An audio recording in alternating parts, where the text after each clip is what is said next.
So after Desert Storm, I wound up going to a joint job. Um, I was interacting with what we call a detailer, the assignment guy, and he goes, "Hey, Mert, you got to go joint. That's the thing that's required nowadays." And I said, "Okay, I'll go fly F-15s or Vipers someplace. I'll be happy to fly an Air Force airplane." He goes, "No, no, no, You don't purple, understand. purple joint. You don't understand."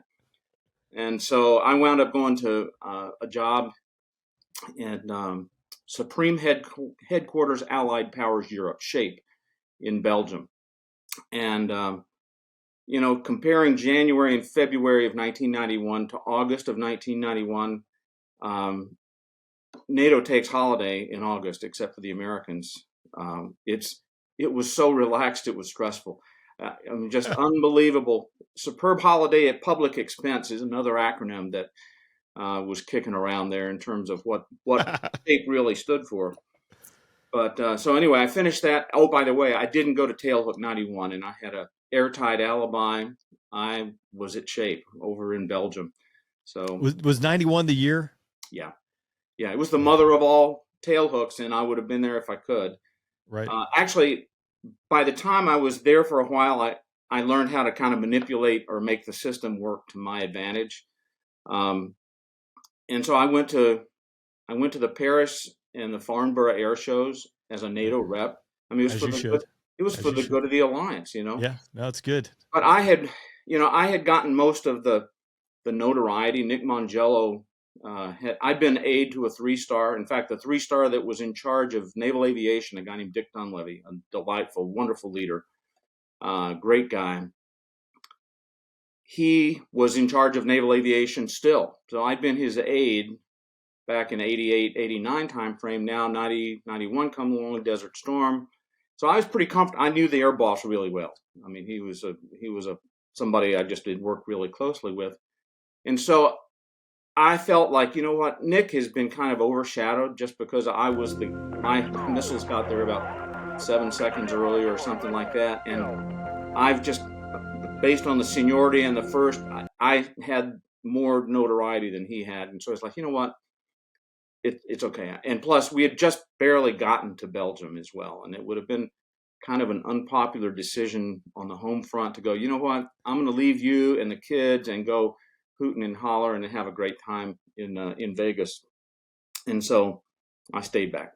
I missed Tailhook 91. Anyway, and then subsequently you were able to stay in the Navy. So everything. Yeah, that was a pretty dark chapter, and I'm sorry it went the way that it did, but I wasn't there. Yeah, the credit. I've never been to Tailhook. I see a lot of my Navy buddies who are going to Tailhook every single year. The piece of it for me that stands out, again, never having been there, that was obviously a very dark time period. But the fact that Tailhook still continues today, that it overcame and righted the ship, if you will, is impressive, because it's a great organization and a great group of people to hang out with. It really is. So it's good to see that's still alive. So I finished my joint tour. I came back and wind up getting slated to the same squadron I'd been in for Desert Storm. So VF 81, the Sunliners. I was a department head in 04. Then I came back, and the way the Navy system works is you are the XO. I'm an 05 now, a commander.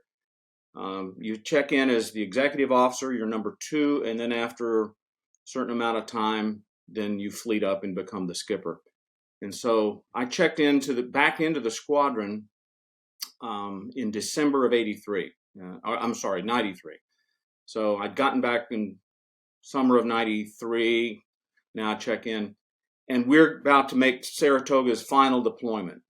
She left the pier on her last deployment in January of 94.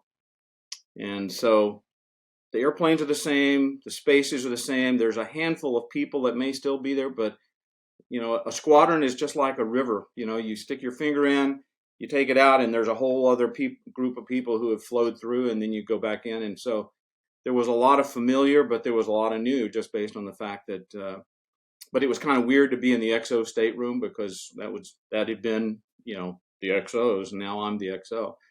Anyway, we got over to the Med, and things are kind of heating up in the Balkans, in Bosnia and Herzegovina, and they had put a 20-kilometer exclusion zone around Sarajevo, no artillery or no ordnance, kind of some sort of a no fire zone, if you will. Well, and there were NATO was involved. So the very first sortie that I flew into Bosnia and Herzegovina, I had a nugget wingman, call sign Rain Man, Rain, Colin Farrar, a really, really good young guy. And so our job is to really provide jet noise and prove that we're there and we're kind of overseeing all the things that are going on the ground. Well, there's about a 14 or 15,000 foot overcast. And so to fly below an overcast, you're at tactical airspeed, you're moving the jet around. And so you use up a lot of gas. So at this point, it's like, okay, we now need to. So we'd made a couple of loops around the area. Like, okay, we've done our job. Let's pop up and now save some gas as we're getting ready to go back to the ship. And then I get this Chariot or Jehovah, whatever the KOC director was, directs to me, hey, you do this. Go to Ivory 6 and check in with Disney 69 or something like that. It was a Dutch FAC on the ground in Sarajevo. So suddenly there's a huge wave of adrenaline. I had spent all my time in the brief kind of reassuring Rain that it's going to just be a kind of a cakewalk. It's not going to be, we're going to be ready, but, don't be too spooled up about it. So we check back in with this Dutch FAC, a NATO FAC, on the ground in Sarajevo, and I said, hey, this is me. What do you want? He goes, well, there's a firefight that's going on down here, and using the runway length of Sarajevo Airport is one unit of measure. He directs my eyes over there close to the stadium. I got it. He goes, okay, I want you to simulate delivering ordnance. I said, what? He goes, I want you to pretend like you're dropping a bomb. And so I said, okay. So I told Rain, I said, hang out high and just keep your eyes peeled and tell me if you see anything coming up. I didn't want to run him out of gas any more than it would be me, not him, that would have to deal with the real gas problem. And so I rolled in, and the FAC comes up. I make a nice mock dive bombing run and come off. And Jenkin putting some chaff and flares out and stuff. And he goes, oh, it's great. They're not shooting at each other now. They're shooting at you. What am I doing here? So I did, spent probably, 15 minutes doing that. And, by the way, the next day there was a horrible tragedy of a mortar attack or something into a crowded market. And I remember reading the next day that, there was this aggressive NATO airplane that was flying over Sarajevo. It was like, I was just doing what the FAC told me to do. I didn't actually drop anything. But anyway, got back to the ship. It was the first tactical hop that I'd flown since Desert Storm. So it'd been, 3 years, I guess, since I'd actually flown in a kind of a tactical environment. So, the whole thing, and then it wasn't that much longer. In fact, there were these Galebs later in February of '94. There were some Vipers that shot down some of these little Galebs up north, and that was another story in its own right. But we were in port when that happened. It was like,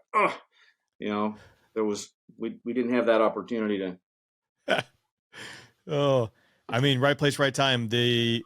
My last squadron, we might have talked this in the last podcast. I can't remember. I know I've told this story, but while I was at Shaw, this is 2015 timeframe. The Gamblers, in our vault, we had the HUD tape from the 99 shoot down when it was a Gambler shot down a MiG over Kosovo, and Dog Geezy, he came back and walked us through it. Right. But the funny part was him telling the story. He talked. I trundled inside Mar and did all the thing, all these tactical kind of, blunders, the fangs are through the floor, you can appreciate. And, but he goes, the best part, he fast forwards through this story to the end, and there was a 4 ship of Eagles that were on the tanker. Number 4 was on the boom, just finishing. And he goes, that call came, they heard it. And the boomer he actually ran into is telling the story. They all jettisoned their tanks. They turn, they point, they go. By the time they got to it, a Viper had shot down this MiG. It's like, this is the one thing these guys exist for. You got a Viper doing their job. So yeah, that's awesome. That's good stuff.